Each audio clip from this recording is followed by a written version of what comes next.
안녕하세요. 노량진교회 손세훈 형제입니다. 이렇게 만나서 반갑습니다. 저는 개인적으로 구약 성경을 좀 전공했고요. 또 배경에 대해서 많은 관심이 가져가지고 수십 년 동안 이제 연구를 했는데 이렇게 특별한 기회가 만들어져서 왔습니다. 아쉬운 것은 이게 저는 계속 오프라인에서만 하다가 온라인에서 이렇게 만나니까 사람 수가 많지는 않지만 이렇게 올리고 나면 또 녹화가 돼가지고 두고두고 이렇게 듣는 거 이런 것들은 저는 조금 제 세대는 맞지 않는 것 같습니다.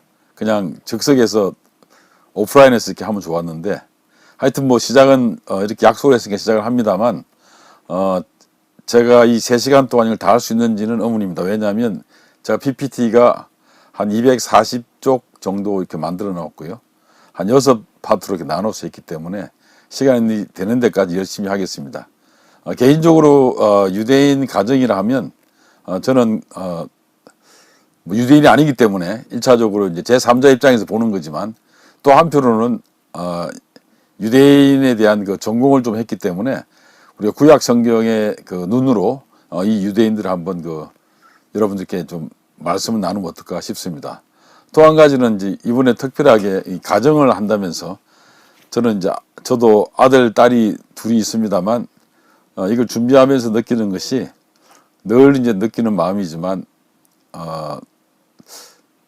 좀 아쉬웠던 교육상 아이들에 대해서는 좀 아쉬웠던 점도 없지 않아 있고 또 이걸 하면서 또 이런 부분에 좀 여러 그리스도인들과 나누면 좀 도움이 되지 않을까 이렇게 이제 생각을 해서 시작해 봤습니다.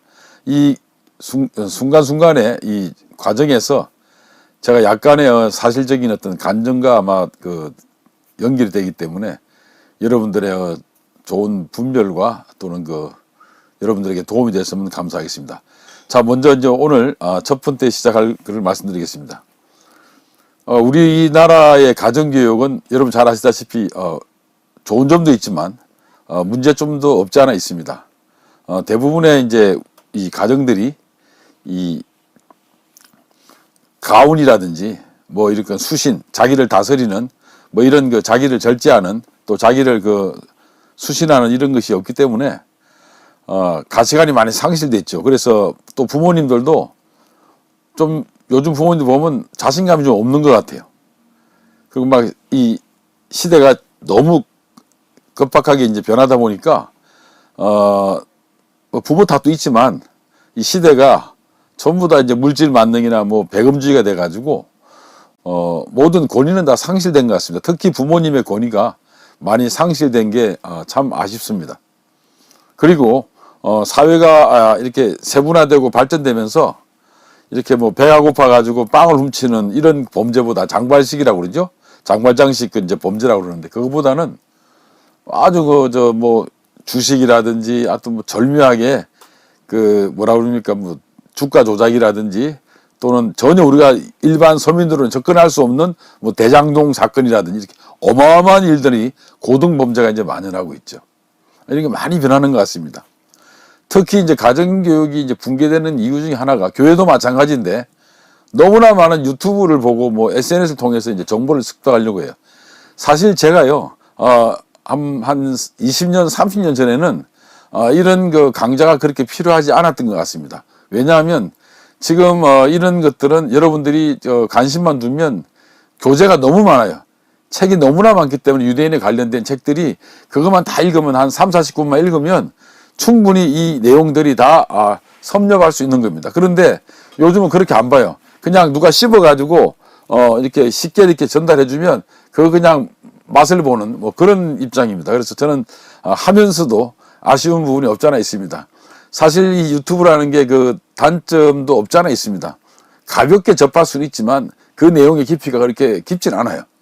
독서를 해서 책을 본다든지 이렇게 해서 나오는 정보들은 계속 곱씹을 수 있고 상상력도 동원되고 통찰력도 첨가되기 때문에 정말 안에서 오래오래 남는데 너무 이렇게 인터넷상으로 이렇게 좋은 점도 있지만 코로나 시대에 아주 걸맞는 그런 유용성도 있지만 한편으로는 아쉬운 점도 없지 않아 있다 이렇게 이제 말씀드리겠습니다. 먼저 이제 유대인에 대해서 한번 말씀드리겠습니다. 많은 분들이 유대인이라 그러면 전 세계 흩어진 사람들, 고난을 받았던 사람들, 그리고 노벨상을 많이 받은 사람들, 그 다음에 그들의 교육열이 매우 뛰어나다고 생각하고 있죠. 그리고 그들의 종교성은 또 아주 무시 못할 정도로 어마어마합니다. 오늘 이 부분에 대해서 이제 유대인이 뭔지에 대해서 먼저 규명을 하는 것이 좋겠다는 거죠. 여러분, 노벨상을 가장 많이 받았다는 게 거의 노벨상 5명 중에 1명, 20% 정도가요, 그 유대인들입니다. 그리고 이 유대인들이요, 얼마나 그 철저하게 교육을 시키냐면 모든 그 성경 말씀을 통해 구약 중심으로 이 교육열이 아주 뛰어납니다. 그 다음에 종교와 교육이 분리가 안 된 그런 그 민족들이죠. 그래서 우리가 유대인을 정의를 하면 뭐냐면, 유대인들의 정의는 1948년에 독립이 됐지 않습니까? 유대인들의 정의는 첫째 모계 사회입니다. 그러니까 어머니가 유대인이어야 자식이 유대인이다. 그 다음에 물론 이제 이스라엘 국적을 취득한 사람들은 다 포함되는 건데, 그 다음에 종교적으로 유대인이 한다. 그 다음에 세 번째로 유대교를 믿고 그 교육에 이제 임하는 자다. 뭐 이런 그 네 번째 경우가 어떤 게 있냐면, 실제적으로 일어난 일인데 지금도 그렇습니다만, 이스라엘의 그 고대 이스라엘의 조상들 중에 이 솔로몬이라는 사람이 있었죠. 유명한 지혜의 왕이라는 분이. 이분이 이제 그 에티오피아 여인하고요, 관계에서 자녀가 나왔는데, 그 자녀들이 전부 다 지금 에티오피아에 살고 있대요. 흑인들이죠. 흑인 유대인들인데, 블랙 주라고 그러는데, 이 사람들이 자기네들이 이제 뭐 이제 지금부터 한 3,000년 전에 일어난 일이기 때문에 두고두고 이제 전승이 돼가지고 자기는 유대인이라고 생각해, 흑인들이요. 그래서 여기 귀환 운동을 해가지고 이스라엘에서 이 사람들 다 받아들이는데, 그 유대인이라는 그 특별한 모계가 당장 유대인도 아니고 종교적으로 유대인 아니에요. 다만 자기 조상이 솔로몬이었고 우리 유대인이었다고만 주장을 하는데, 물론 DNA 검사에서도 이제 그런 DNA가 발견되기도 했지만, 그래서 네 번째 유대교를 재교육시킵니다. 그래서 할례도 받고 또 이제 그 유대교 생활할 수 있도록 유대 종교에 그 훈련시키는 그런 경우를 이 사람들이 이제 유대인으로 인정하는 그런 이제 경우가 있습니다. 유대인의 규정은, 그러나 이제 유대인의 규정은 뭐라고 하냐면 일반적으로 안식일을 준수해야 된다 하는 겁니다. 그래서 안식일을 준수해야 되고, 그 다음에 이 체다카라는 이 자선, 좋은 일을 많이 해야 됩니다. 선행을 해야 됩니다. 그 다음에 코셔라는 것입니다. 우리는 코셔라 그러면 이제 음식의 이제 구별, 코셔라는 말이 뭐 적절한, 적합한 이런 뜻인데요. 막 음식의 먹거리가 어느 걸 먹으면 안 되고 어느 걸 먹어야 된다는 이런 걸 코셔를 하는데, 정통 랍비들은 그걸 넘어서 가지고 엄난한 엄난한 걸 본다든지 폭력적이라든지, 또는 뭐 유대인으로서 맞지 않는 책을 읽는다든지 영화를 본다든지 이런 것 전부 다 코셔의 눈으로 볼 때 맞지 않은 거다. 폭력적이고 성인물들 이런 것들은 옳지 않다고 생각하기 때문에 그것도 그 범주에 들어갑니다. 그래서 우리는 일반적으로 코셔라 그러면 음식만 생각하고 있는데 그렇지 않다는 거죠. 그러면 그 유대인과 이제 한국인 우리와 이 공통점과 차이점만 보면, 공통점은요, 매우 약소 민족으로서 많이 고난을 당했던 뭐 그런 그 역사를 가지고 있습니다. 여러분 잘 아는 이스라엘 민족도 그렇게 고난을 많이 당했고, 우리 민족도 역사적으로 많은 고난을 당했죠. 그래서 타 민족으로부터 점령도 당한 그런 경험도 있고 한데, 이스라엘 사람도 그렇습니다. 오히려 이스라엘의 그 유대인들은 거의 지금으로부터 한 2000년 이상이 있죠. 나라를 얻고 또 돌아다녔어요. 그럼에도 이 사람들이 그런 자기네 그 유대 종교를 지키고 그 교육열이 이제 그 불붙고 있는 지속된 그런 걸 엿볼 수 있는데, 차이점이 있다면 이 사람들은 엄청난 이 기억을 하고 있습니다. 그래서 우리나라의 경우에는 어떤 게 있냐면, 우리는 이제 중앙청이 철거되지 않았습니까? 광화문에 있는. 그리고 우리나라는 독립기념관 하면 뭐 가보신 분도 있겠지만 독립기념관이 저 목천에 있지 않습니까? 그래서 우리가 독립할 거를 생각을 해서 그걸 기념한다든지 하면 우리 목전까지 가야 돼요. 교통이 좀 불편합니까? 그죠? 근데 이스라엘은 그렇지 않습니다. 역사를 이해하는 그 방법이 달라요. 이스라엘 사람들은 야드바심이라고 해가지고 그 홀로코스트에 그 죽은 사람들이 있잖아요. 그런 거를 전부 다 이 입구부터 막 들어가 보면 화면이 다 뜨면서 있죠. 그 사람들이 그 히틀러에서 어떻게 그 핍박을 받았는지, 어떻게 죽었는지, 뭐 유물이라든지 사진들이 다 돌아가면서 들어가면서 나오게 되면, 마지막까지 나오게 되면 정말 그 외국인으로서도 가슴이 아프고 이러는데, 그들은 그 어린아이들부터 다 그걸 그 관람을 합니다. 그러면서 기억은, 미워하진 않되, 잊어버리지 말자. 기억은 하자. 이러면서 이제 이 사람들이 꼭 그거를 다 보고 있는데, 예루살렘에 있습니다. 근데 우리 같은 경우에는 저 목촌에 있어가지고 역사를 이해하는 방법이 달라요. 뭐 중앙청 같은 것도 제 개인적인 생각이지만 중앙청 같은 경우에도 철거하진 않고 거기다가 우리가 일제시대 때 당했던 그 어마어마한 사건들을 있죠. 거기다가 전부 다 이렇게 우리가 해놨다면 늘 보면서 치욕을 느끼지만 동시에 절대 잊어버리지 않는 그런 교육 현장이 되지 않을까 싶고 뭐 그런 것들이 있습니다. 그래서 그런 것들을 보면 또 하나는 어떤 것도 있냐면 2019년인가요? 그때 9월 2일인 거 기억하는데 중공군이 우리나라를 6.25 때 우리를 쳐들어와 가지고 많은 사람이 우리도 죽었지만 그들도 많이 죽었지 않습니까? 일부 유해가 있었던 곳이 한국에 유해를 묻혀놨는데 그거를 송환해 줘요. 그런 것들은 이제 정말 잘못된 거죠. 저 같으면 그거를 아주 망자에 대해서는 아주 그 분묘를 잘 만들어주고 하지만 늘 그거를 우리가 그 현장에서 기억을 하고 이 강대국들이 이렇게 쳐들어와 가지고 우리를 괴롭혔구나 하는 것도 기억할 수 있는 곳곳에 이제 역사 유물들이 있지 않습니까? 여러분 삼전도 같은 거 있죠? 병자호란 때 성남에 못 가서 인조가 거기서 무릎을 꿇고 치욕을 당하던 그런 것들, 그런 곳. 또 많은 우리나라 여자들이 중국에 잡혀가 가지고 어쩔 수 없이 잡혀가서 돌아왔을 때 그들이 전부 다 돌아왔을 때 많은 우리 동족들이 막 손짓을 했거든요. 근데 화학연자 돌아온 여자들이라고 그러죠. 그래 중국에서 온 여자를 보고 되게 안 좋게 생각해 가지고 임금님이 뭐라고 하냐면 홍제동에 있는 홍제천에 가서 물에 들어갔다 나오면 죄를 없게 한다든지 뭐 이런 스토리가 있는데 그런 것들을 다 기념해놓은 거예요. 기념해가지고 그런 거 볼 때 역사를 이제 연결되는데 제가 이렇게 장황하게 말씀드리냐면 이제부터 본문에 들어가겠지만 본론에 여러분 생각을 해보십시오. 곳곳에 우리가 역사가 다 있는데 우리가 뭐 유대인이 어떻다 뭐가 어떻다 이렇게 해서 지적만 할 것이 아니라 그들은 역사를 어떻게 보고 그들은 교육을 어떻게 하고 생각했고 그들은 하나님에 대해서 어떻게 생각했는지를 우리가 반출을 해서 우리는 이렇게 해야 되겠다 했는데 그렇게 비하면 우리가 모자람이 좀 없지 않아 있습니다. 역사를 곳곳에 우리 지역에도 역사가 있는데 그걸 기념하지 못한 그런 건 좀 아쉬운 점이 없지 않아 있습니다. 그 다음에 이제 유대인들의 특징을 보면요. 유대인들은 세계를 움직인다고 그러잖아요. 뭐 다 알고 있는 거잖아요.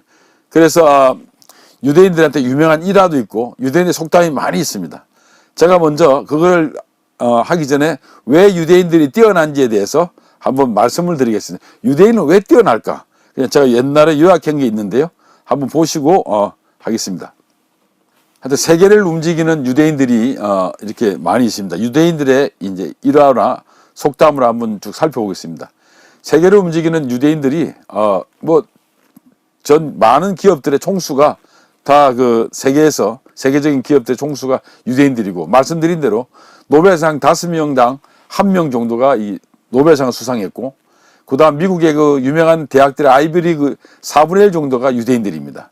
그리고 미국의 억만장자 부자들의 약 40%가 이 유대인들입니다. 그럼 잘 아는 프로이트나 빌 게이츠나 맨델슨, 아인슈타인, 록펠러, 조지 소로스, 채플린 이런 너무너무 많죠.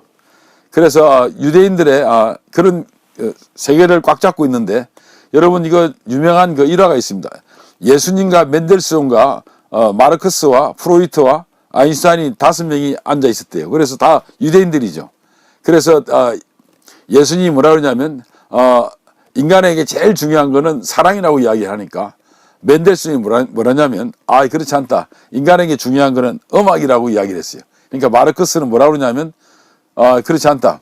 제일 중요한 거는 경제, 곧 돈이다. 이렇게 이야기를 했어요. 그러니까 프로이트가 나타나서 뭐라고 그러냐면 그렇지 않다. 인간에게 가장 중요한 거는 이 섹스다. 이렇게 이야기하니까 아인슈타인이 뭐라고 그러냐면 마지막으로 그렇지 않다. 모두 다 상대적이다. 뭐 이렇게 이제 농담이 나올 정도로 이 유명한 사람들이 전부 다 예수님, 멘델스존, 마르크스, 프로이트, 아인슈타인이 전부 다 유대인입니다. 뭐 그래서 유대인들 속담에 이런 말이 있습니다. 사자에게서 사자 새끼가 나오고 독수리에게서 독수리 새끼가 나온다는 말이 있습니다. 그래서 부모가 어떻게 돼야만이 자식이 어떻다는 걸 아주 딱 연결해서 있죠. 이렇게 그 규정을 하고 있습니다. 유대인들이 이 말을 제일 좋아합니다. 사자에게서 사자 새끼가 나오고 독수리에게서 독수리 새끼가 나온다. 이런 말을 참 좋아하죠. 이런 것들을 보면 우리가 이제 이들이 생각하는 어떤 그 인간 이 종족 유지가 어떤지를 이제 알 수가 있습니다. 이제 본론에서 유대인의 이제 결혼에 대해서 가정 중에 결혼에 대해서 이제 한번 말씀드리겠습니다. 유대인들 뭐 결혼이라는 게 남자 여자가 뭐 결혼하는 것이 결혼이죠. 남녀가 결혼하는 건데.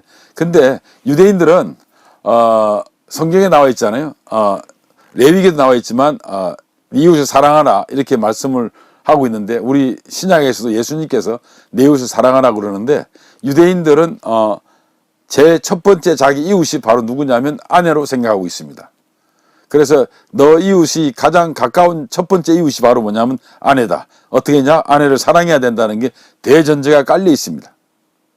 그래서 첫 번째 아내가 첫 번째 이웃이 이제 아내다. 그래서 아내를 찾는 것은 선한 것을 찾는 거다. 그리고 아내를 찾는 것은 하나님의 은혜를 찾는 자다. 이게 좀 이상하지 않습니까? 그죠? 그래서 난 젊은 사람들이 좋은 여자를 만나서 우리 크리스찬들이 좋은 여자를 만나서 결혼하고 싶어하는 이런 것은 당연하다고 생각합니다. 그래서 그것은 유대인들은 자기 아내의 배필을 찾는 것을 선한 것을 찾는다고 생각을 하고 그 다음에 그것은 하나님의 최고의 은혜를 찾는다고 합니다. 이건 다른 말로 하면 아내를 찾는 게 얼마나 중요한지를 역설적으로 보여주는 그런 그 신뢰죠. 그래서 아내와 남편과 이제 하나님의 관계가 나오는데 아내 없이는 남편이 살 수 없고 남편 또한 아내 없이는 살 수 없다. 그러나 두 사람은 하나님 없이도 살 수 없다. 이렇게 이야기합니다. 그래서 유대인들의 특징이 뭐냐면요. 자기네 일상에서 생활의 어떤 패턴에서 결정적으로 그 준거, 거기에 증거, 토대, 받침 이런 것들은 전부 다 신앙에서 출발하고 있습니다. 하나님 없이는 아무것도 안 된다는 거죠. 그러니까 자기네끼리 관계에서 많은 이야기를 하지만 결국은 이제 하나님 없이는 안 된다는 걸 이야기하는데 부부 관계에서도 마찬가지입니다. 아내는 남편 없이는 안 되지만 남편 또한 아내가 없이는 안 되지만 두 사람은 하나님 없이도 안 된다는 거예요. 존재 의미가 없다, 살 수 없다는 걸 이야기하고 있습니다. 그래서 이상적인 신부감은 누구냐? 이 동정심이 많고 아주 정숙하고 친절하고 그렇게 이제 그런 걸 이상적인 신부감이라 합니다. 여러분들 어떤 분하고 이제 결혼했습니까? 또 여러분들 어떤 배필을 청년들은 어떤 그리스도인 이 여자하고 자매하고 결혼하고 싶어 합니까? 이게 이상적인 신부감은 유대인들은 누구라고 생각하냐면 바로 리브가를 생각하고 있습니다. 리브가에 대해서 가장 이상적인 늙은 종에 대해서 그렇게 환대하는 그 모습이 있잖아요. 그걸 유대인들이 가장 이상적인 그 배필이다, 아내다, 신부감이다 이렇게 보고 있습니다. 여러분들한테 그런 거를 좀 기억하면 좋겠습니다. 그리고 또 하나는 유대인이 이제 그 리브가 같은 여자만 있으면 너네들이 결혼하라 이렇게 랍비들이 이야기하는데 거기에 플러스 뭐가 있냐면 남자들은 여자들한테 항상 연애할 때는 잘한다는 거예요. 아주 부드럽고 아주 나이스하잖아요.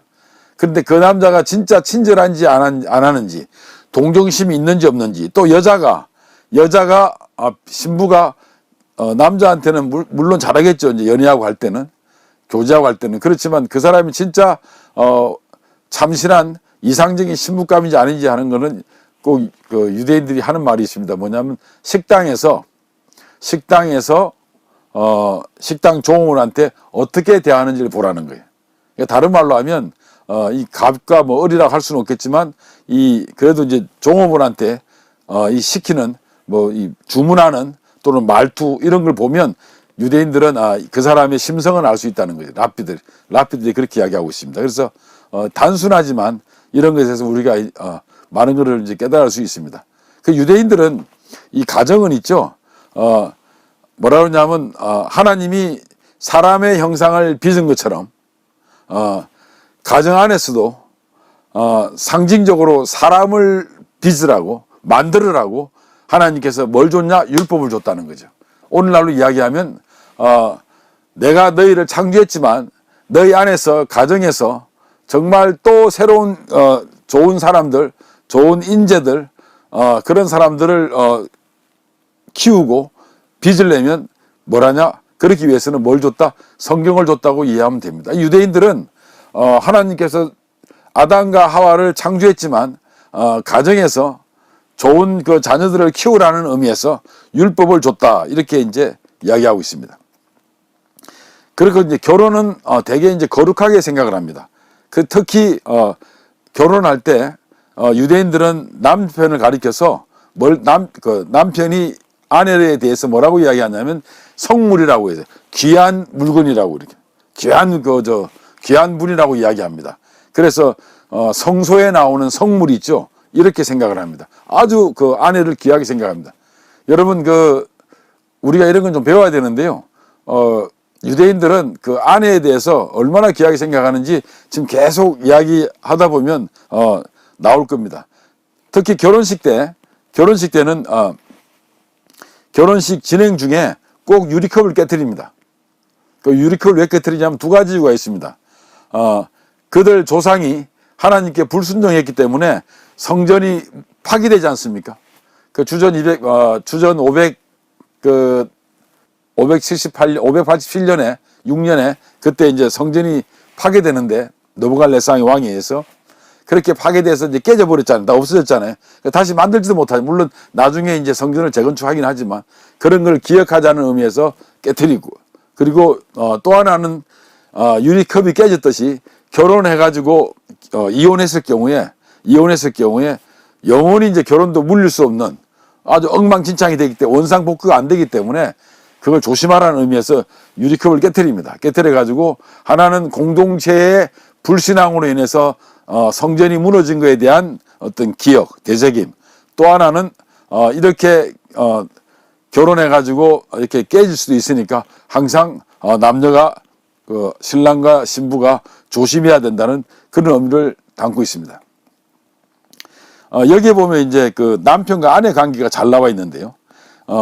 제가 히브리어를 뭐 안 쓸 수가 없어가지고 썼는데 가능하면 안 쓰려고 하는데 이 남편이라는 말은 히브리어로 이시라고 합니다. 그 다음에 아내라는 말은 이샤라고 하는데요. 여기에 보면 히브리어에서 요 가운데 글자 있죠. 히브리어는 왼쪽에서 오른쪽으로 읽는데요. 왼쪽에 보면 그 단어가 3개 나오는데 가운데 글자하고 또 그 다음에 이 가로친 제일 왼쪽 글자하고가 2개가 있는데 그걸 이제 빠지면 뭐가 되냐면 제일 오른쪽 글자 애쉬가 됩니다. 애쉬가 뭐냐면 불이 됩니다. 불이요. 그래서 이게 불이 되는데 그래서 이게 요 가운데 글자하고 2글자를 뺀 것이 바로 뭐냐면 여호와 야자가 됩니다. 그래서 그 할렐루야 할 때 야자 있죠.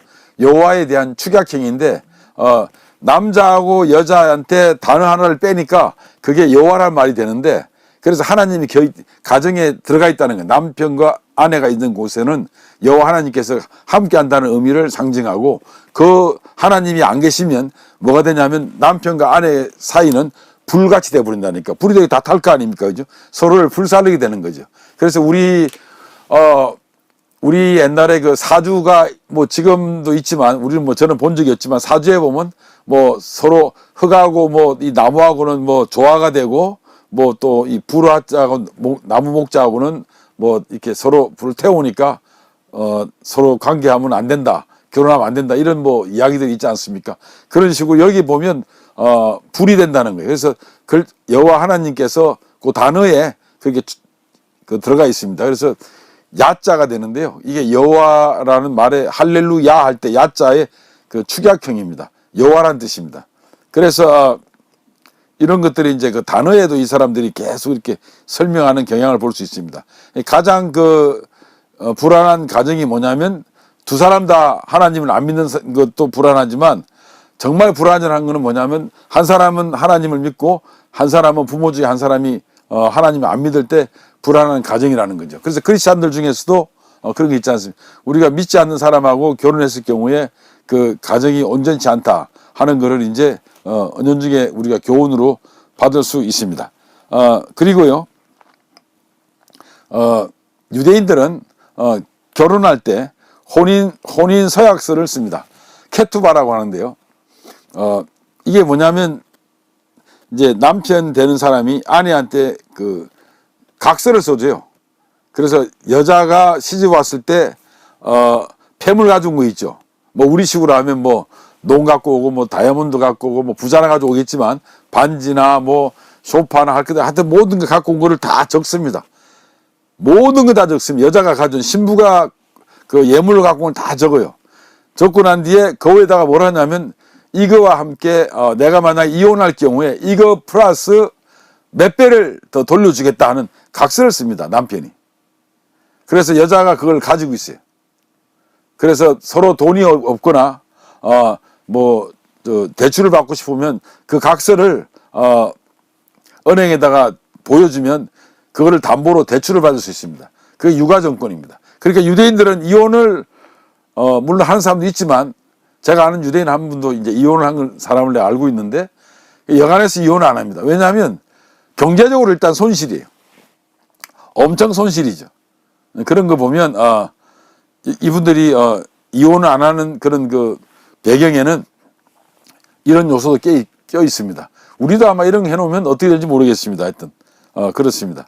그 다음에 이 사람들이 결혼하자마자 있죠. 애가 없는데도 불구하고 부모 교육센터 다니고요. 그 다음에 선배로부터 육아학습 있죠. 이런 걸 배웁니다. 어떻게 애를 키우십니까 하고 결혼한 아주 그 신랑 신부들이 신혼 때 이미 그 부모가 될 거를 예비해서 예비 학교에 다니고요. 그 다음에 그 선배들한테 조언을 구합니다. 그런 것들을 보면 이 사람들이 얼마나 그 결혼에 대해서 결혼이 단순하게 남녀가 합쳐지는 걸 생각하지 않고 그거를 종족 유지에 큰 의미를 두고 있다는 걸 알 수 있습니다. 제가 그 고등학교 1학년 들어갔는데 그 선생님이 돌아가셨는데 그분께서 뭐라고 이야기하시냐면 저희들한테서 어떤 학생이요, 싫어하는데 어떤 학생이 그 엄나무를 하나 봤어요. 그렇게 그림으로 된 거를 봤는데 첫 시간인 것 같아요. 생물 시간에 그 이름이 최요한 선생님이셨는데 그거를 뺐더니 그 학생이 뭐라 그러진 않고 막 하늘을 보고 막 한탄을 하더라고. 그랬더니 요즘 아이들은 이 섹스를 엔조이로만 생각한다고. 그게 그 종족 유지가 있는 걸 모른다고.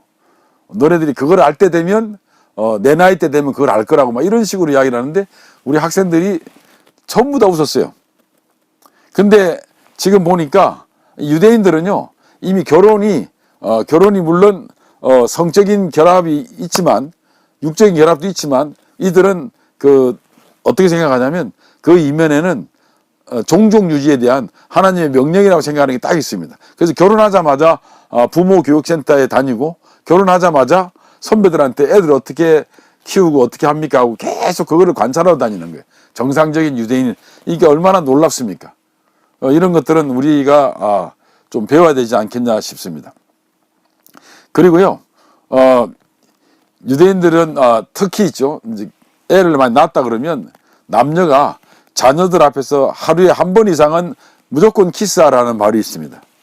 근데 그냥 1차적으로는 엄마 아버지가 사이가 그만큼 좋다는 것을 화목한 가정이라는 걸 보여주는 거지만 2차적으로 이제 과학적으로 보면 생물학 의학적으로 이게 면역력이 강화된대요. 그리고 평균 수명이 키스를 자주 하는 사람과 하지 않은 사람은 평균 수명이 한 5년 이상 차이가 난답니다.